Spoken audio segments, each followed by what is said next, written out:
All right, so here's the deal. We need you. Yes, you. Not you. You're out here already. Don't point. That's so rude. Oh, sorry. To please like, subscribe, and follow. This is True Really News. I have weird animal stories, and I don't know if the animal stories are weird because of the animals, mostly because of the people. Well, good, because I've got a walrus story. And they're like animals with teeth. Wasn't that? Sharp, Remember? pointy teeth. They called them teeth. Guardians of the Galaxy 3. I totally. Oh, I haven't seen 3 yet. Yeah. I got to get there. Look for teeth. You'll Look love for them. teeth. Where was I now? Like, subscribe, and follow. This is Truly News. We'd appreciate that. And we have animal stories. That's it. You had a walrus story, teeth, and there we go again. Yeah. Wow. Teeth. What a weird circle. Mick and teeth. If you've already done that, thank you. If you're on the lookout for weird stories like my sister-in-law who hooked me on the animal things, thanks, Michelle. You can send them off to TITR@netradio.network or do what Michelle does and just send it to my personal email, which I'm not giving out. So if you happen to be psychic, Because between Michelle and the spammers, yep, everyone knows already. There you go. This is True, Really News with Scott Combs and Tony Vercanis. All the news you're about to hear is true, Really? as far as you know. And no, I don't need feminine hygiene products. I'm sorry. Much as you want them. Yeah, well, no. Just one more thing to... Go wrong. Exactly. A walrus calf rescued in northern Alaska is capturing hearts online. The young animal, weighing in at about 140 pounds, Yep. was found, a couple of weeks ago, about 4 miles inland from the Beaufort Sea, or Beaufort Sea. Beaufort Sea. Beaufort? Beaufort Beaufort. Sea. Beaufort. Beaufort? Beaufort Sea. Rapscallion. Yeah, whatever. Anyway. A highly unusual location for a Pacific walrus, according to the Alaska Sea Life Center. Walruses depend heavily on their mothers for their first... Isn't Alaska on the Pacific side? Yeah. This was an Atlantic? No, this was a Pacific walrus. Oh, good. But he didn't expect to be seen. They didn't expect to see him in the Beaufort. Where he was. Yeah. So there, he's a Pacific walrus. You can tell because he's always doing this. Maybe he's training for the Olympics. Yeah, there is that. Let's see. Walruses depend heavily on their Walruses mothers. can't do this. Well, he tries. Maybe that's why he's so disgruntled. How do you regruntle a walrus? Well, first you have to ungruntle him. I suppose. So Get all the gruntles straightened out, put it back. yep, it's The easy. thing. In any case, they are dependent on their moms for the first couple of years, and with no maternal figure in sight, officials knew the wandering calf wouldn't survive alone. So, it's estimated to be about 1 month old at the time of rescue, was flown to the Sea Life Center and found to be suffering from malnutrition, dehydration, a cloudy eye, and a possible infection. Not only that, he had some low grades. We are lucky that his first night went well, said Jean Belovarak, the center's wildlife response curator. That's how it's pronounced in French, I guess.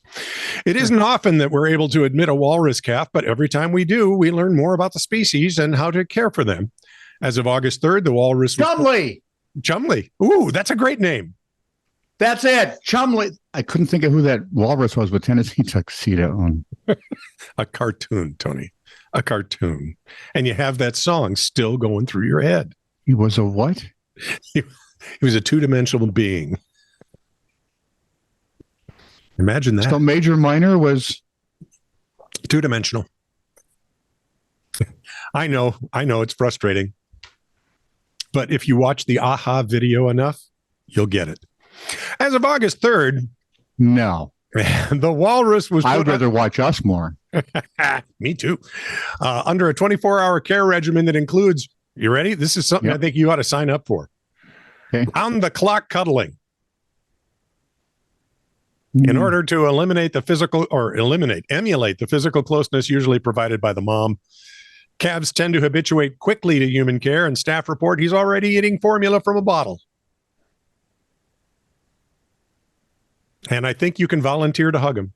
So, Tone, if you're up for it, if you want to visit Alaska, I think your calling is there. You are a hugger. No. What do you mean, no? Because he'll do what every young walrus does. He'll take the cuddles and then swim off and leave you alone. No cards, no calls, nothing. He may even just poop right on you. And, well, that's what every little one does, don't they? At least once. In response to conflict that was emerging betwixt native beavers in southwest Idaho and the increasing prevalence of those evil beings, mankind.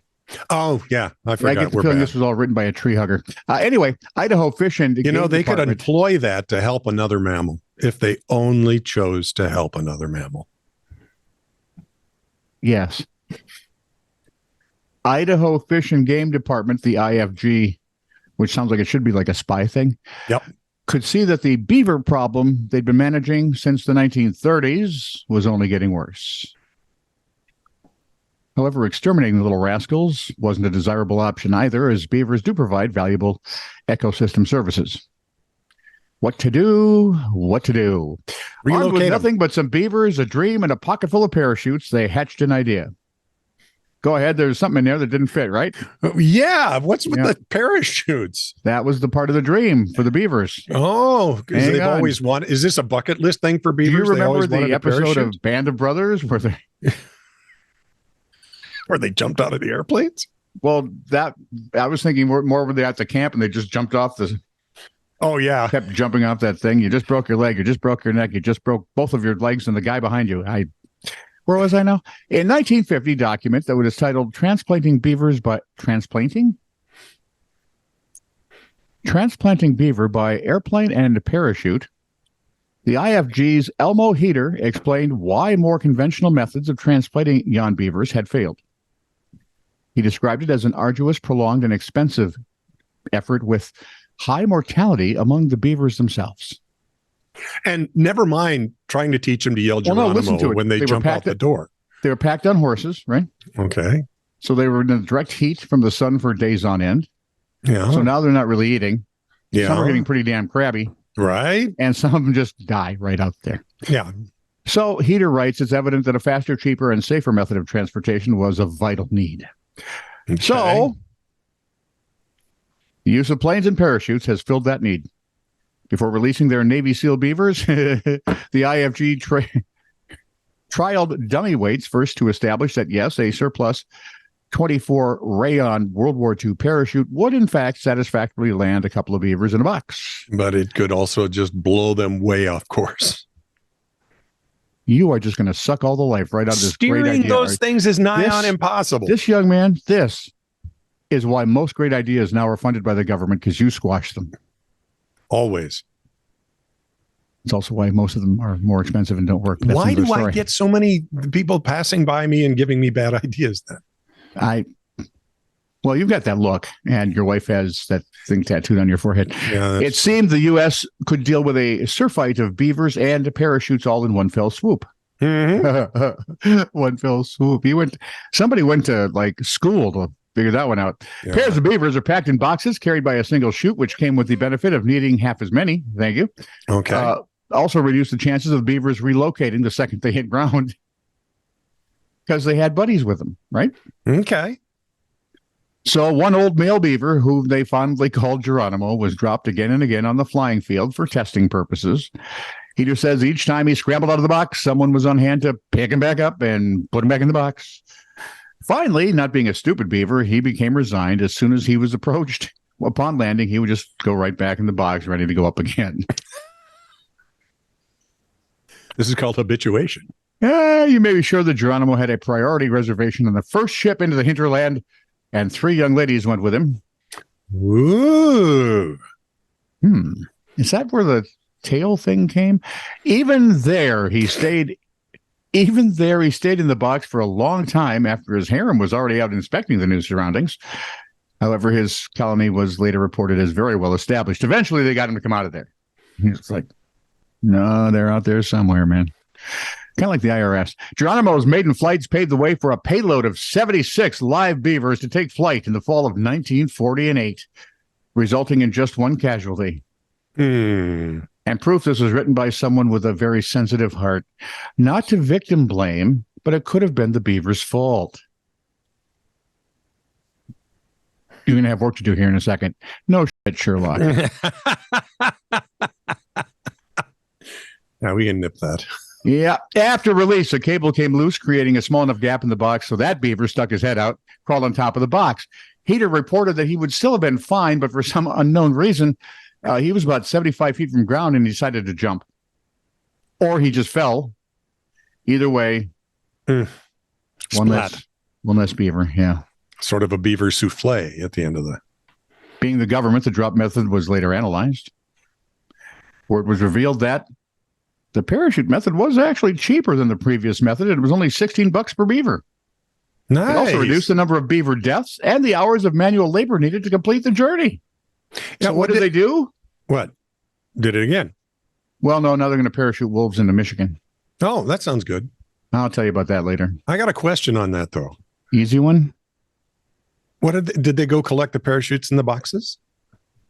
They're trained beavers. They picked up the parachutes, put them in the boxes, buried the boxes so the Nazis wouldn't find them. Of course they did. Them's the rules with those parachutes. Wait a minute. Are you trying to say that maybe all that rayon is left out there destroying nature as we speak? Yes, that's what I'm saying. The bastards, Earth Mother hating types that they are? That's right. Now, you really want to be upset? I'm going to tell you about some colors you've never heard of before. I mean, like mauve and chartreuse and... Keep going. I've heard of all those. Mauve, chartreuse, red.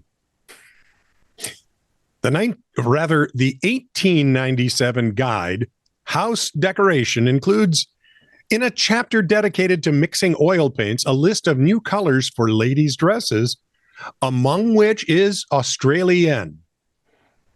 Inspired by the rusty color of the rocks and deserts of the Australian outback, the name Australienne was used by dressmakers and fashion houses in late Victorian England for a deep orange color.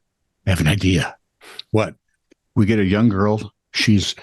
Her parents are killed in front of her. They were part of a mob. Okay. She comes to the United States, trains with her uncle as a killer, and becomes Australiana. Ooh. I mean, it worked for Zoe Saldana in Columbiana, so why not? Bastard Amber is the name. I'm sorry? Bastard Amber. I don't think Amber deserved that. It's the name of an amber-colored spotlight used in theaters to produce a warm peach or pink glow on stage. It's often used called warm pink or peach, whatever that is. It's often used to recreate sunlight or give the illusion of dawn or dusk. They could make it like it's a warm pitch or a warm peak. Let's just say the closer to noon you are, the bluer the sunlight is, and it's a little more orange as it gets if it's sunrise or sunset. And now we're at Fiddler on the Roof. Great. Drunk Tank Does this come with chunks? It's probably the name of a Does it have that nice urine smell to go with it? I'm just bright shade of pink that has been the subject of a number of studies on the effects of colors on human beings and their temperament, also known as Baker Miller pink.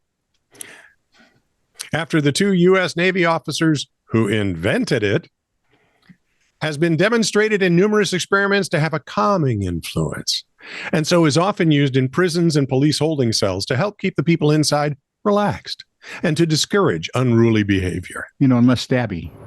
Yeah, all that. Yeah. This is true, really news.